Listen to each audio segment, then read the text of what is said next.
ಕನ್ನಡ ಅನುಭವ ಸಾಹಿತ್ಯದಲ್ಲಿ ಬಹಳ ದೊಡ್ಡದಾದಂತಹ ಹೆಸರು ಅಂದರೆ ಶರೀಫಜ್ಜ. ಈಗಾಗಲೇ ನಾನು ಕಳೆದ ಗಂಟೆಯಲ್ಲಿ ಅವರ ಹಿನ್ನೆಲೆ ಮತ್ತು ಅವರು ನಡೆದುಕೊಂಡಂಥ ರೀತಿ, ಅವರು ಸಾಹಿತ್ಯ ರಚನೆಯನ್ನು ಮಾಡದೆ ಕೇವಲ ಹಾಡುಗಾರಿಕೆಯನ್ನು ಮಾಡಿದಂಥ ರೀತಿ, ಈ ಎಲ್ಲ ವಿಚಾರಗಳನ್ನ ನಾನು ಕಳೆದ ಗಂಟೆಯಲ್ಲಿ ಪ್ರಸ್ತಾಪವನ್ನು ಮಾಡಿದ್ದೆ.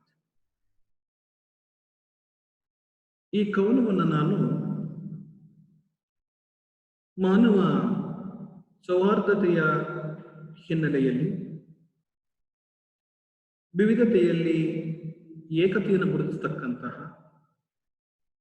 ದೇವನೊಬ್ಬ ನಾಮ ಹಲವು ಅನ್ನತಕ್ಕಂತಹ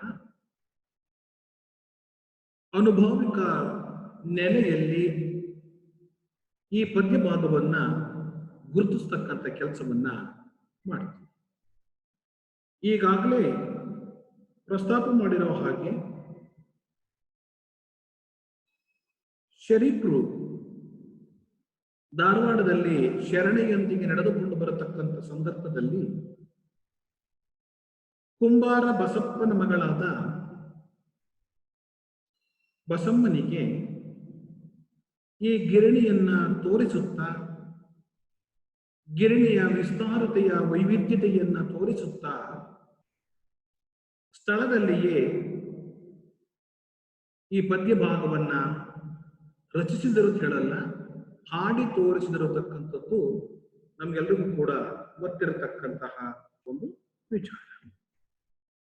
ಅದರ ಆರಂಭದ ಸಾಲುಗಳನ್ನ ನಾವು ಗುರುತಿಸೋದಾದ್ರೆ, ಗಿರಣಿ ವಿಸ್ತಾರ ನೋಡಮ್ಮ ಶರಣಿ ಕೂಡಮ್ಮ.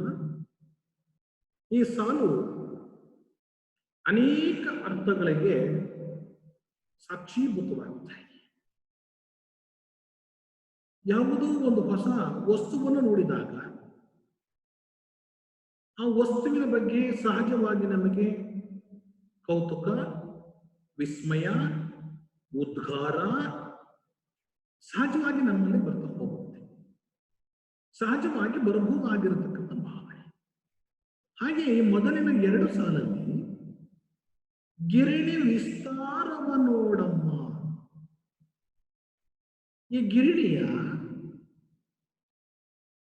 ಈ ಅತಿ ಮಿಲ್ಲಿನ ವಿಸ್ತಾರವನ್ನು ನೋಡು ಎಂಬಲ್ಲಿ ನಾನು ಈಗಾಗಲೇ ಪ್ರಸ್ತಾಪ ಮಾಡಿದ ಹಾಗೆ ಒಂದು ಉದ್ಗಾರ ಸೂಚಕವಾಗಿರತಕ್ಕಂತಹ, ಆಶ್ಚರ್ಯ ಸೂಚಕವಾಗಿರತಕ್ಕಂತಹ ಒಂದು ವಿಸ್ಮಯದ ಪರಿಕಲ್ಪನೆಯನ್ನ ಕಟ್ಟಿಕೊಡ್ತಾ ಇದೆ ಈ ಸಾಲು.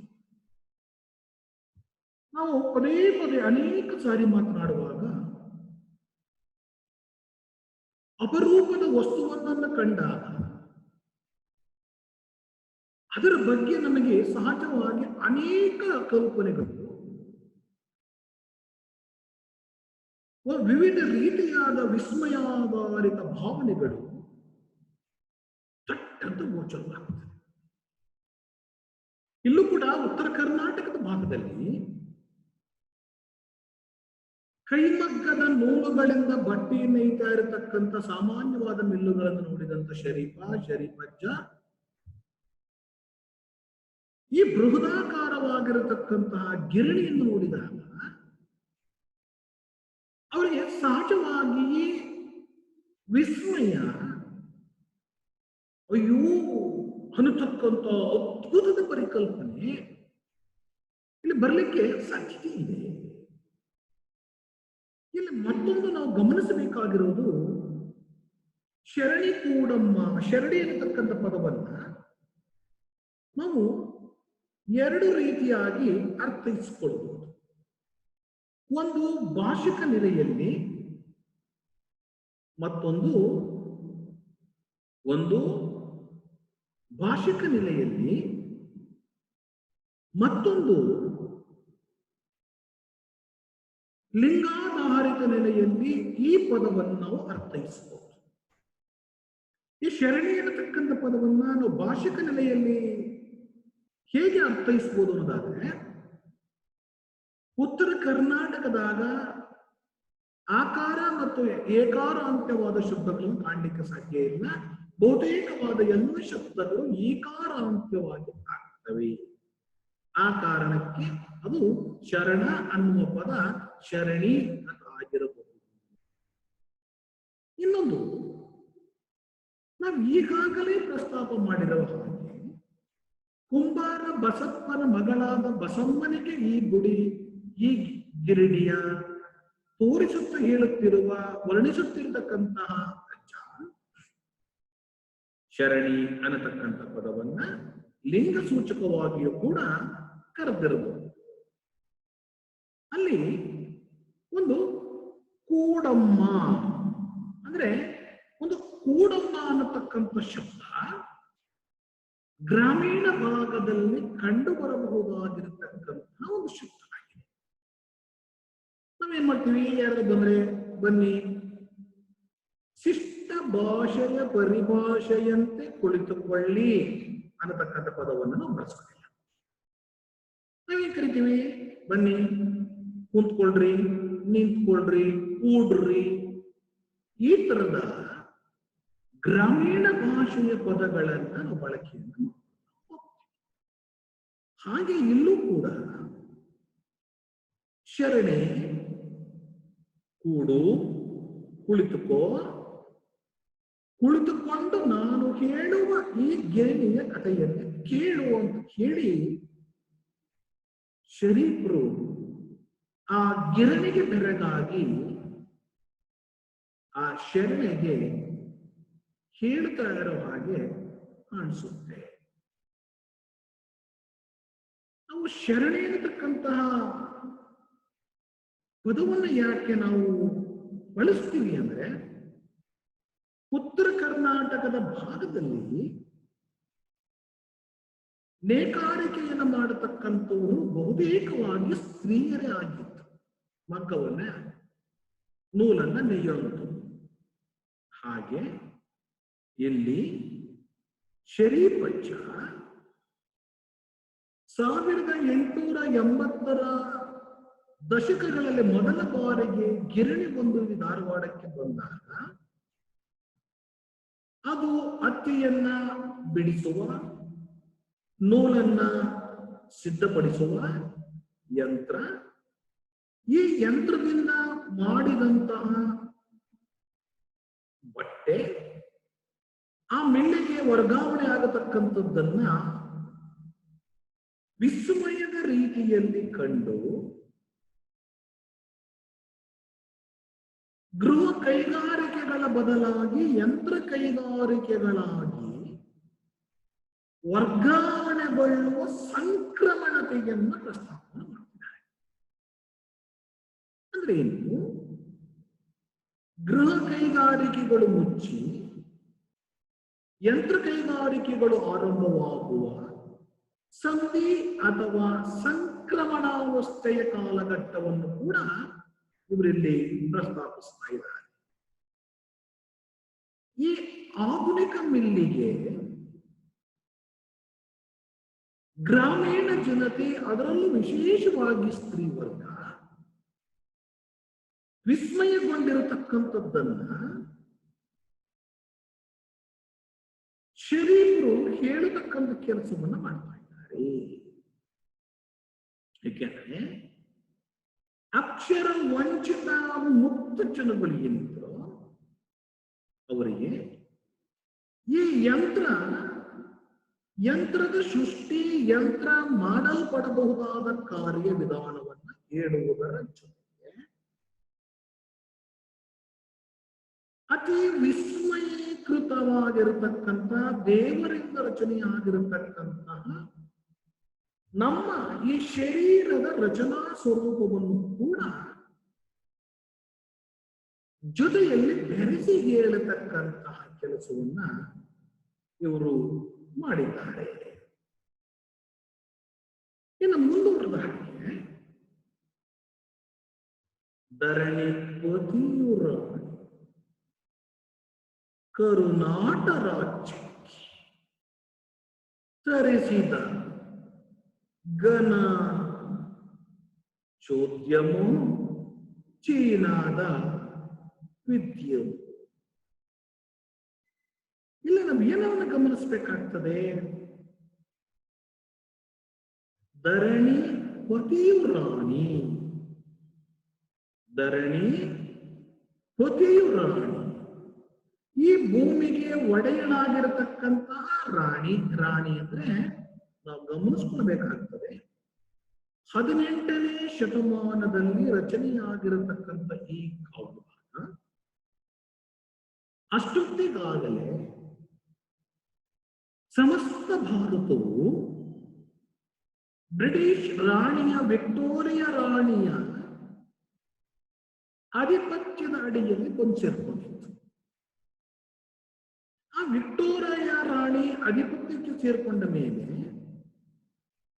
ಈ ಭೂಮಿಯ ಒಡತಿ ವಿಕ್ಟೋರಿಯಾ ರಾಣಿ ಕರುನಾಟ ರಾಜ್ಯಕ್ಕೆ, ಕರುನಾಟ ರಾಜ್ಯಕ್ಕೆ, ಕರ್ ಪ್ಲಸ್ ನಾಟಕ, ಕರ್ನಾಟಕ ಅನ್ನತಕ್ಕಂತಹ ಈ ನಾಡಿಗೆ ತರಿಸಿದ ಘನಚೋದ್ಯಮೋ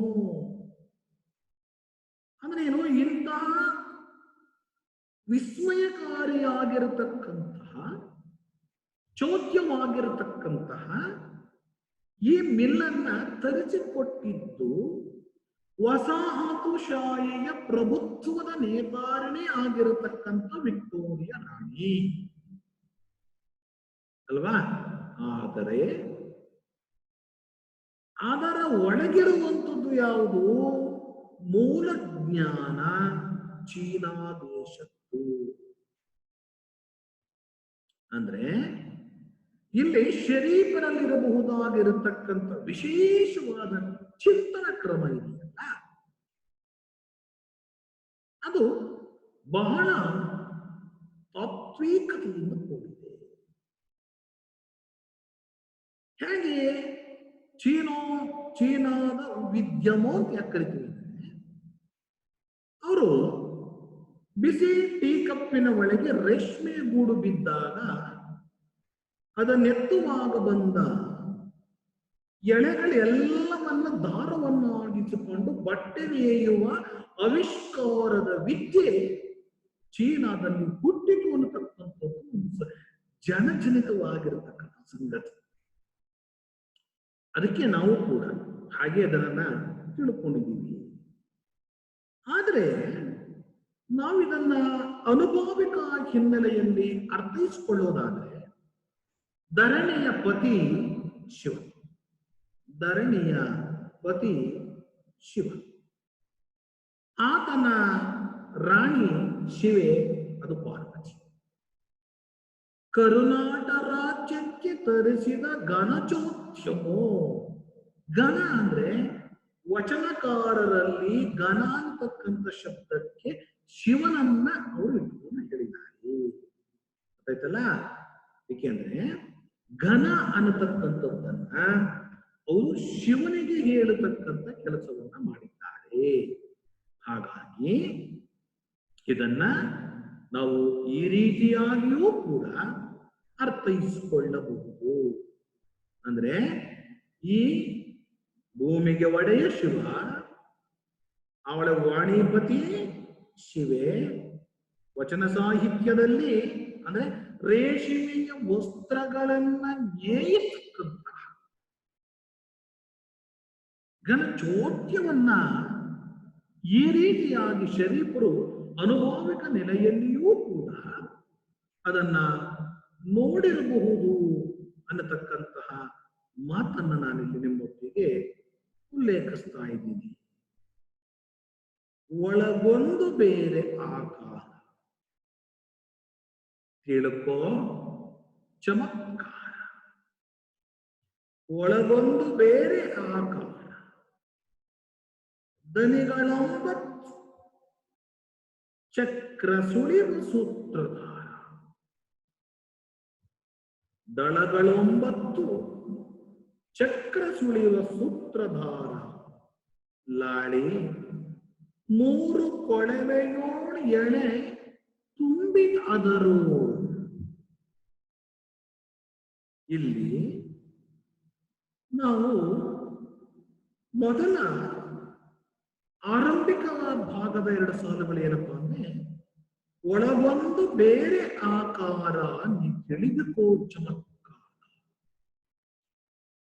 ಇದು ಆ ಗಿರಿಣಿಯ ಸ್ಟ್ರಕ್ಚರ್ ಇದೆಯಲ್ಲ, ಅದರ ರೂಪ ಇದೆಯಲ್ಲ, ಅದರ ಸ್ವರೂಪವನ್ನ ಹೇಳ್ತಾ ಇರೋ ಹಾಗೆ ಕಾಣಿಸುತ್ತೆ. ತಿಳಿದುಕೋ, ನೋಡಿಕೋ ಆ ಚಮತ್ಕಾರ. ತಕ್ಷಣ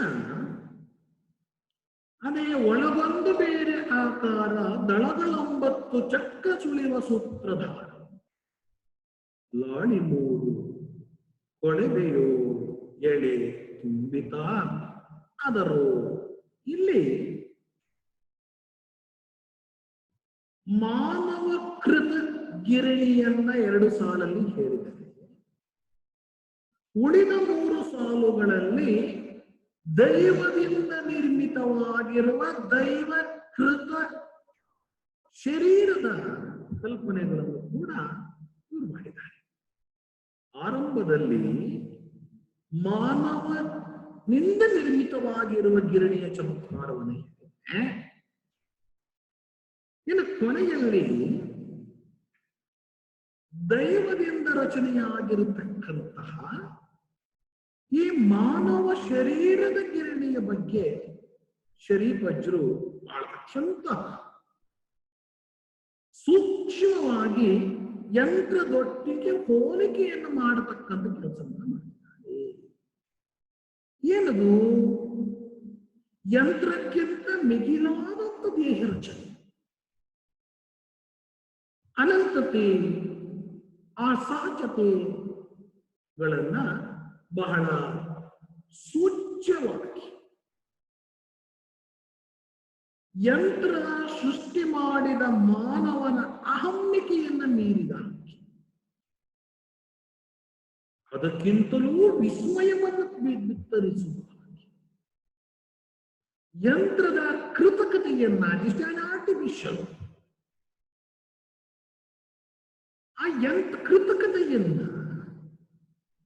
ಮೀರಿ ಮಾನವನ ದೇಹದ ಗಿರಣಿಯ ಸಹಜ ರೂಪವನ್ನು ವಿಸ್ತರಿಸತಕ್ಕಂಥ ಕೆಲಸವನ್ನ ಇಲ್ಲಿ ಶರೀಫಜ್ಜ ಮಾಡಿದ್ದಾರೆ. ಹೇಗೆಂದ್ರೆ, ಇಲ್ಲಿ ನಾನು ಈಗಲೇ ಹೇಳಿದ ಹಾಗೆ ಮೊದಲ ಎರಡು ಸಾಲು ಒಳಗೊಂದು ಬೇರೆ ಆಕಾರ ಅನ್ನುವಲ್ಲಿ ನಾವು ಭಿನ್ನವಾದಂತಹ ಸ್ವರೂಪವನ್ನ ಅದರ ಧ್ವನಿತಾರ್ಥದ ಮೂಲಕ ನಾವು ಪಡ್ಕೋಬೇಕಾಗ್ತದೆ. ಗಿರಣಿಯ ಕಟ್ಟಡ ಯಂತ್ರಗಳು ಬಾಹ್ಯ ಆಕಾರವಾದರೆ ಒಳಗಿನ ಯಂತ್ರದ ಚಲನೆಯು ಕೂಡ ಬೇರೆಯ ಆಕಾರವನ್ನು ಒಳಗೊಂಡಿರುತ್ತೆ. ಹೀಗಾಗಿ ಶರೀರದ ಹೊರಶಿಲ್ಪವೇ ಬೇರೆ, ಒಳಗಿನ ಆಕಾರವೇ ಬೇರೆ, ದೇಹದ ಒಳಗಿನ ಕಾರ್ಯಗಳೇ ಬೇರೆಯಾಗ್ತದೆ, ಅದರ ರಚನೆಯೇ ಬೇರೆಯಾಗಿರ್ತದೆ. ಇಲ್ಲಿ ಶರೀಫರು ದೇಹವನ್ನ ಅಂಗ, ರಕ್ತ, ಮಾಂಸ, ಮೂಳೆ, ಮಜ್ಜೆ ಇತ್ಯಾದಿ ವೈದ್ಯಕೀಯವಾಗಿ ಸವಿಸ್ತೃತವಾಗಿ ದೇಹದ ರಚನೆಯನ್ನು ಹೇಳದೆ ಹೋದ್ರೂ ಕೂಡ ಮನುಷ್ಯನ ದೈಹಿಕ ಶರೀರಕ್ಕಿಂತ ಭಿನ್ನವಾಗಿರತಕ್ಕಂಥ ಆ ದೇಹದ ಒಳಗಡೆ ಸಾಧಿಸಿಕೊಳ್ಳಬೇಕಾಗಿರತಕ್ಕಂಥ ಆಧ್ಯಾತ್ಮಿಕತೆಯ ಗತಿಯನ್ನ ನನಗನ್ಸುತ್ತೆ ಯೋಗದ ಪರಿಭಾಷೆಯಲ್ಲಿ ಹೇಳ್ತಿದ್ದಾರೆ. ಒಂದು ಯೋಗದ ಪರಿಭಾಷೆ ಅಂದ್ರೆ ಏನಪ್ಪಾ ಅಲ್ಲಿ ಅಂದ್ರೆ, ಧ್ಯಾನದ ಗತಿಯಲ್ಲಿ 9 ದಳಗಳು, ಸಪ್ತಚಕ್ರಗಳು, 3 ಕೊಳವೆಗಳು, ಇವೆಲ್ಲವುಗಳನ್ನ ಒಂದು ಬಂಧದಲ್ಲಿ ಅದನ್ನು ವ್ಯವಸ್ಥೆಗೊಳಿಸಬೇಕು, ಬಂಧಿಸಲ್ಪಡಬೇಕು ಅನ್ನೋ ಒಂದು ಸೂತ್ರದ ಆಧಾರ ಬೇಕಿದೆ. ಒಂದು ಸೂತ್ರದ ಆಧಾರ ಇಲ್ಲದೆ ಹೋದ್ರೆ ಅದನ್ನ ಬಂಧಿಸಲಿಕ್ಕೆ ಸಾಧ್ಯ ಆಗುವುದಿಲ್ಲ. ಹೀಗೆ ಆ ಬಂಧಿಸುವಿಕೆಯನ್ನ ಅನುಭಾವಿಕ ಅರ್ಥದಲ್ಲಿ ಹೇಳತಕ್ಕಂಥ ಪ್ರಯತ್ನವನ್ನು ಶುರು ಮಾಡ್ತಿದ್ದಾರೆ. ಯಾವುದದು? 7 ಚಕ್ರಗಳು ಆಧಾರದಲ್ಲಿಟ್ಟುಕೊಂಡು ಹೇಳ್ತಾ ಇದ್ದಾರೆ. ಹೇಗೆ? 7 ಚಕ್ರಗಳು ಒಡವೆಯೊಳಗೆ ಎಳೆ ತುಂಬುತ್ತಲಾಡಿಯೋಳು ಅನೈಚ್ಛಿಕವಾಗಿ ನಿರಂತರವಾಗಿ ಬಟ್ಟೆ ನೇಯುವಿಕೆಯ ಕ್ರಿಯೆಯನ್ನ ಅವರು ಹೇಳ್ತಿದ್ದಾರೆ ಅಲ್ವಾ?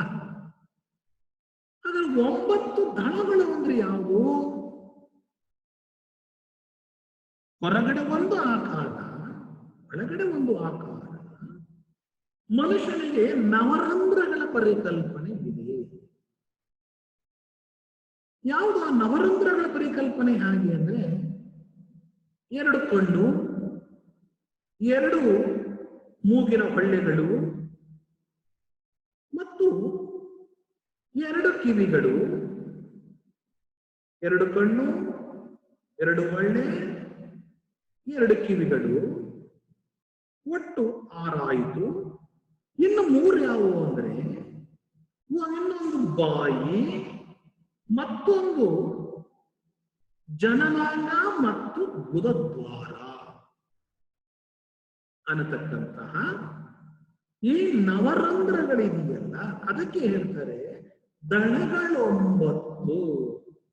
ಏಕೆಂದ್ರೆ ಕವಿ ಗಿರಣಿಯ ರೂಪವನ್ನ ಈ ಮಾನವನ ಧ್ಯೇಯದ ಒಳಗಡೆ ಹೇಳಿಕೊಟ್ಟಕ್ಕದ ಕೆಲಸವನ್ನು ಮಾಡ್ತಿದ್ದಾನೆ.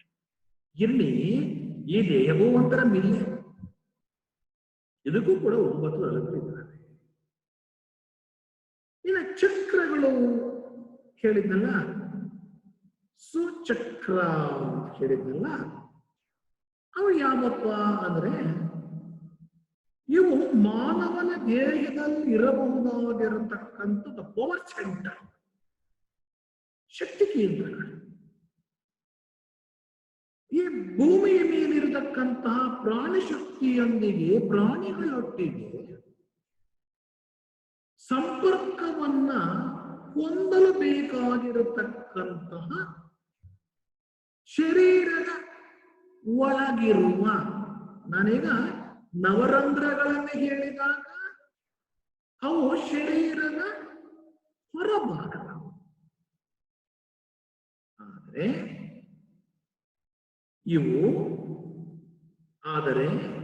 ಇವು ಶರೀರದ ಒಳಭಾಗದಲ್ಲಿರಬಹುದಾಗಿರತಕ್ಕಂಥವು. ಯಾವುವು?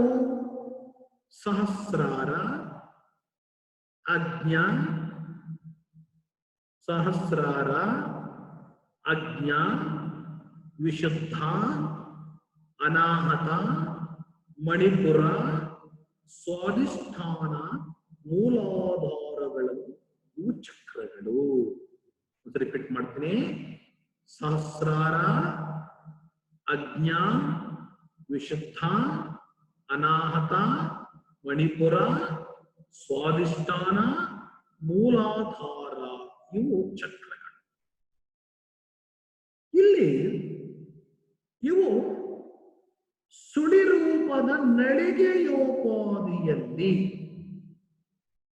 ಸ್ಪಷ್ಟಗೊಂಡಿರುವಿಕೆಯನ್ನ ನಾವು ಗಮನಿಸ್ತಾ. ನಾವು ಬಹಳ ಮುಖ್ಯವಾಗಿ ಗಮನಿಸಬೇಕಾಗಿರುವ ಹೀಗೆ ನಮ್ಮ ಶರೀರದ ಒಳಗೆ ನಿರಂತರವಾಗಿರತಕ್ಕಂತಹ ಒಂದು ಚೈತನ್ಯದ ಕಾರ್ಯ ಸ್ವರೂಪ ಚಮತ್ಕಾರವೇ. ನಮ್ಮ ಶರೀರದೊಳಗೆ ನಡೆಯಬಹುದಾಗಿರತಕ್ಕಂಥ ಕಾರ್ಯಗಳು ಚಮತ್ಕಾರ. ಇದನ್ನ ಈ ನಮ್ಮ ಹೃದಯ ಪಂಪು ಮಾಡುತ್ತಲ್ಲ ರಕ್ತವನ್ನ, ಅದನ್ನ ಯಾವ ಯಂತ್ರಗಳು ಕೂಡ ಸರಿಗಟ್ಟಲಿಕ್ಕೆ ಸಾಧ್ಯ ಇಲ್ಲ. ಅಂದ್ರೆ ಬಿಡಿ ಬಿಡಿಯಾದ ಯಂತ್ರ ಭಾಗಗಳನ್ನ ಒಂದು ಜ್ಞಾನದಲ್ಲಿ ಸೂತ್ರಬದ್ಧಗೊಳಿಸಿ ನಡೆಸುವ ಕ್ರಿಯೆಯನ್ನ ಇಲ್ಲಿ ಲಾಳಿ ಅಂತ ಕರೀತಾರೆ. ಅಂದ್ರೆ ಶರೀರದ ಒಳಗಿನ ಈ ಅದ್ಭುತ ಮತ್ತು ಚೈತನ್ಯ ಸಂಚಾರಕ ಈ ಪ್ರಾಣವಾಯು ಇದೆಯಲ್ಲ, ಇದನ್ನ ನಾನು ಪ್ರಾಣಾಯಾಮ ಅಂತ ಕರೀತೀನಿ. ಆ ಜೀವಂತಿಕೆಯ ಗತಿ ಪ್ರತಿ ಕ್ಷಣವನ್ನ ಅನುಭವಿಸುತ್ತಿದ್ದರೂ ಆಡಿಸುವ ಸೂತ್ರಧಾರ ಅವರೇ ಲಾಳಿ. ಅಂದ್ರೆ ಅಗೋಚರ. ಇಲ್ಲಿ ಲಾಳಿ ನಮ್ಗೆ ಸಿಗ್ತದ್ರಿ. ಅಲ್ಲಿ ನಮ್ಮ ದೇಹದ ಒಳಗಿರುವ ಯಂತ್ರಗಳನ್ನ ನಿಯಂತ್ರಿಸಲ್ಪಡಬಹುದಾಗಿರತಕ್ಕಂಥ ಅಗೋಚರವಾಗಿರತಕ್ಕಂಥ ಲಾಳಿ ಕಣ್ಣಿಗೆ ಕಾಣಿಸಲ್ಲ. ಇದು ಸೃಷ್ಟಿಯ ನಿಗೂಢವಾಗಿರತಕ್ಕಂಥ ರಹಸ್ಯ. ಗಿರಣಿಯ ಒಳಗಿನ ಉತ್ಪನ್ನಗಳು ಉಪ ಉತ್ಪನ್ನಗಳಾಗಿ ಯಂತ್ರ ಪ್ರತಿಕ್ರಿಯೆಗಳ ಧೂಳು ಧೂಮಗಳು ಆ ಗಿರಣಿಯ ಒಳಗೆ ಸೃಷ್ಟಿಯಾಗುವ ಉತ್ಪನ್ನ, the product or semi products ಅಂತ ಏನ್ ಕರ್ಕೊಳ್ತೀವೋ, ಅಥವಾ ಹೊಗೆ ಧೂಳು ಅಂತ ಏನ್ ಕರಿತೀವೋ, ಇವೆಲ್ಲ ಆ ಗಿರಣಿಯ ಮೇಲೆ ಎತ್ತರವಾಗಿ ಇರತಕ್ಕಂಥ ಆ ಹೊಗೆಯ ಏನಪ್ಪ ಹೀಗೆ ಗಿರಣಿಯ ಒಳಗಡೆ ಉತ್ಪಾದಿತವಾಗತಕ್ಕಂಥ ತ್ಯಾಜ್ಯಗಳು ಹೊರಗಡೆ ಹೋಗುವ ಹಾಗೆ ಅದು ಕೆಲಸ ನಡೀತಾ ಇದಕ್ಕೆ ಸಾಕ್ಷೀಭೂತವಾಗಿ ಹಾಗೆ ಆಚೆಗೆ ಹೋಗಬೇಕು. ಹಾಗೆ ಶರೀರದ ಪ್ರಕ್ರಿಯೆಯು ಕೂಡ ಹೇಗೆಂದ್ರೆ ಗಿರಣಿ ನಡೀತಾ ಇದೆ ಅಂತಕ್ಕಂಥ ಗೊತ್ತಾಗಬೇಕು ನಮ್ಗೇನಾದ್ರೆ ಆ ಕೊಳವೆಯೊಳಗಡೆ ತ್ಯಾಜ್ಯಗಳು ಹೊರಗಡೆ ಬರಬೇಕಾಗುತ್ತೆ. ಆ ತ್ಯಾಜ್ಯಗಳು ಹೊರಗಡೆ ಬರುವ ಸಂದರ್ಭಕ್ಕೆ ಮಾತ್ರ ನಾವು ಗಿರಣಿ ನಡೀತಾ ಇದೆ, ಚಲನಶೀಲತೆಯಿಂದ ಕೂಡಿದೆ ಅಂತ ಹೇಳಿ ನಾವು ಅದನ್ನು ಗುರುತು ಮಾಡಬಹುದು. ಹಾಗೆಯೇ ಶರೀರದ ಕ್ರಿಯೆ ಮತ್ತು ಪ್ರಕ್ರಿಯೆಗಳು ಕೂಡ ಇದೇ ರೀತಿ. ಅಂದ್ರೆ ಮನುಷ್ಯನಲ್ಲೂ ಕೂಡ ಇದೇ ತರವಾಗಿರತಕ್ಕಂತಹ ಗುಣ ಮತ್ತು ವ್ಯಕ್ತಿತ್ವಗಳು ಪರಿಪಕ್ವವಾಗ್ತಾ ಹೋಗ್ತವೆ.